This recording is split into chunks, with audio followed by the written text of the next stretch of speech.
ક્યાં કહેગે લોગ. જોર જોરથી દાંત કાઢશો ને તો લોકો ગાંડા કહે, હાચો પ્રેમ કરશો તો આવારા કહે, ધીમે ધીમે કામ કરશો ને તો ટાટા કહે, ફટાફટ કરશો તેમ કે બાપનું હું લૂંટાઈ જાય છે. કોઈ ભૂલ થઈ ને તો સલાહકારો વધી જાય ને ક્યારેક રડાઈ જાય તો માય કાંગલા કહે, અને મજબૂત થઈને આ સમાજની અંદર રહ્યા ને તો લાગણી વિનાને કહે, ને ઘરવાળીને સાહેબ થોડોક વધુ પ્રેમ થઈ જાય ને તો વવ વગો કહે, અને માનું જો માનવા માંડ્યા દુનિયા માવડીઓ કહે. દુનિયાને એકેય બાજુથી હું ને તમે નથી પહોંચી ગવાના, કારણ કે દુનિયાના 90% લોકો સાહેબ કે સમાજ હું કરે છે, બીજાનું ધ્યાન રાખવા જ જન્મ લીધો છે. જીવન બહુ ટૂંકું છે મારા વાલા. ઈશ્વરનું બેસ્ટ સર્જન એટલે માણસ છીએ, અને આપણે કેવા છે ને એનું સર્ટિફિકેટ સાહેબ સમાજ પાસે લેવાની જરૂર નથી. તમારા હૃદયને પૂછો, હૃદયને વિશાળ બનાવો, નીતિ અને ગતિને શુદ્ધ રાખો. તમે ખુલ્લા આકાશની અંદર ઉડી શકવાની તાકાત ધરાવો છો સાહેબ.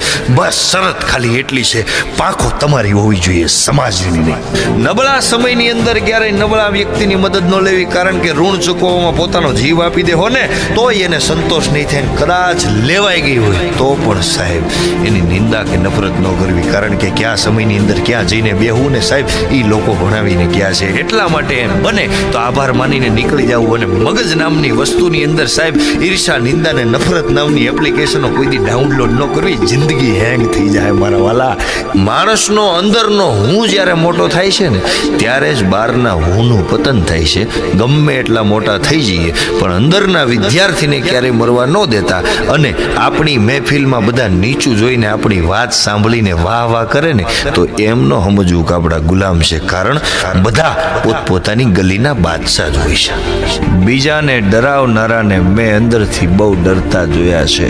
ઈર્ષાળુઓને ઊંડી ખાઈમાં પડતા જોયા છે. શંકાશીલ માણસોને મોટા જહાજોમાં પણ મરતા જોયા છે, અને ઈશ્વર ભરોસે રહેનારા પાંધી તૂટેલી નાવમાં પણ મેં તરતા જોયા છે. પ્રેમના સંબંધમાં બુદ્ધિનું કોઈ કામ નથી. પૃથ્વી કોઈના બાપના ઓર્ડરથી થોડી ફરે છે.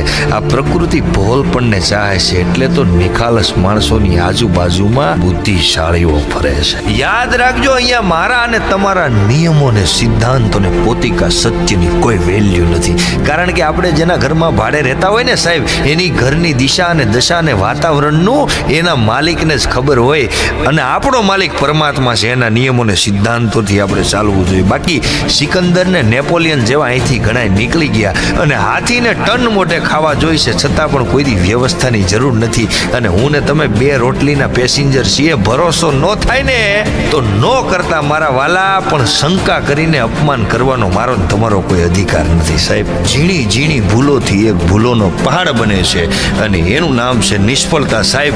એક એક ભૂલોને સુધારવા માટે જિંદગી ખર્ચી નાખવી પડે છે. રોજે રોજ ઝીણી ઝીણી ભૂલોને સુધારી લઈશું ને તો નફાની અંદર જિંદગી હશે. અને જેને પોતાની ભૂલો શોધવાની તાલાવેલી છે તે વ્યક્તિ પોતાના જીવનને નવી ઊંચાઈ તરફ લઈ જાય છે. અને મને દયા આવે છે એ લોકો ઉપર કે જે પોતાની ભૂલને ભૂલ નથી એ સાબિત કરવામાં પોતાનું અનમોલ જીવન ખર્ચી નાખે છે. જીવનમાં માણસને ઠાક શેનો લાગે છે ખબર છે? આખી જિંદગી મેં આના માટે આ કર્યું છતાં પણ એ વ્યક્તિ મારા માટે કંઈ કર્યું નહીં. આ અપેક્ષા માણસને જીવનમાં ઠકવી દે છે. અને મોટી વાત તો એ છે કે આપણે ઘણું બધું જીવનમાં જાતું કરી દઈએ છીએ, પણ છેલ્લે એક વાત લઈને ઊભા હોઈએ છીએ કે મેં આના માટે કેટલું જાતું કર્યું, પણ એ વાતને આપણે ક્યારેય જતી નથી કરતા. એ જીવનમાં ઠાકોરો બહુ મોટો લાગે છે. હું અને તમે કોઈ માટે કરતું નથી, બધા એકબીજાનું માધ્યમ છે. અને આપણે કોઈને ઉચકીને ચાલી રહ્યા છીએ ને એ બહુ મોટો વહેમ છે સાહેબ. નીચે નજર નાખીને જોજો, મને અને તમને પણ કોઈ ઉચકીને ચાલી રહ્યું છે.